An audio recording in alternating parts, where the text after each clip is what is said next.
Federal ബാങ്കുമായി ബന്ധപ്പെട്ടാണ്. ഏതായാലും ഇന്ന് 1.34% നേട്ടം ഫെഡറൽ ബാങ്ക് രേഖപ്പെടുത്തുന്നതായിട്ട് കാണാൻ സാധിക്കുന്നുണ്ട്. UBS നിന്നാണ് ഇപ്പോൾ ഫെഡറൽ ബാങ്കിന് ഇപ്പോൾ ഒരു റേറ്റിംഗ്, ഒരു ബൈ റേറ്റിംഗ് ആണ് ലഭിച്ചിരിക്കുന്നത്. ടാർഗറ്റ് പ്രൈസ് 250 നിന്ന് ഇപ്പോൾ 310 എന്ന രീതിയിൽ വലിയ രീതിയിലൊരു ഉയർച്ച നൽകിയിരിക്കുകയാണ് UBS. ഇതിൻ്റെ പ്രധാനപ്പെട്ട ഒരു കാര്യങ്ങൾ നോക്കുമ്പോൾ എടുത്തു പറയേണ്ടത്, ഓപ്പറേറ്റിംഗ് മെട്രിക്സ് നോക്കുമ്പോൾ ഇമ്പ്രൂവ് ആകാനുള്ള ഒരു സാധ്യത, നിയർ ടൈമിൽ തന്നെ ഇമ്പ്രൂവ് ആകാനുള്ള ഒരു സാധ്യതയാണ് നിലവിൽ നൽകിയതായിട്ട് കാണാൻ സാധിക്കുന്നത്. മാത്രമല്ല റീസെൻ്റായിട്ട് ഫെഡറൽ ബാങ്ക് നടത്തിയ ഒരു ക്യാപിറ്റൽ റേസ് പോസിറ്റീവായിട്ട് കമ്പനിക്ക് അല്ലെങ്കിൽ ബാങ്കിന് നേടിയെടുക്കാൻ, അല്ലെങ്കിൽ പോസിറ്റീവായിട്ടുള്ളൊരു ഒരു ഔട്ട്പുട്ട് ബാങ്കിന് നേടിയെടുക്കാൻ സാധിക്കുമെന്ന രീതിയിലുള്ളൊരു വിലയിരുത്തൽ നൽകിയിട്ടുണ്ട്. മാത്രമല്ല കാസ ഡെപ്പോസിറ്റ് നോക്കുമ്പോൾ ഒരു കീ ഏരിയ, അല്ലെങ്കിൽ ഇതിൻ്റെ ഒരു ബാങ്കിൻ്റെ ഒരു ഗ്രോത്തിനുള്ളൊരു കീ ഏരിയ ആയിട്ട് നമുക്ക് ഈ ഒരു റേഷ്യോ ഇനി ഭാവിയിലും ഉണ്ടാകുമെന്ന രീതിയിലുള്ളൊരു വിലയിരുത്തൽ നൽകിക്കൊണ്ടാണ് ഫെഡറൽ ബാങ്കിനെ സംബന്ധിച്ച് ഇപ്പോൾ UBS ഒരു ബൈ റേറ്റിംഗ് നൽകിയിരിക്കുന്നത്.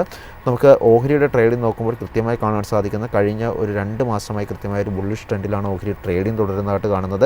ഈ മാസവും പുതിയ ഒരു ഓൾ ടൈം ഹൈ ക്രിയേറ്റ് ചെയ്തുകൊണ്ടാണ് ട്രേഡിംഗ് തുടരുന്നത്. ഇപ്പോൾ ഓൾമോസ്റ്റ് ഒരു 2 മന്ത്സിൽ തന്നെ ഒരു റിട്ടേൺ നോക്കുമ്പോൾ 30% ഒരു റിട്ടേൺ നൽകിക്കൊണ്ടാണ് ഇപ്പോൾ ഫെഡറൽ ബാങ്ക് ട്രേഡിംഗ് തുടരുന്നതായിട്ട് നമുക്ക് കാണുന്നത്.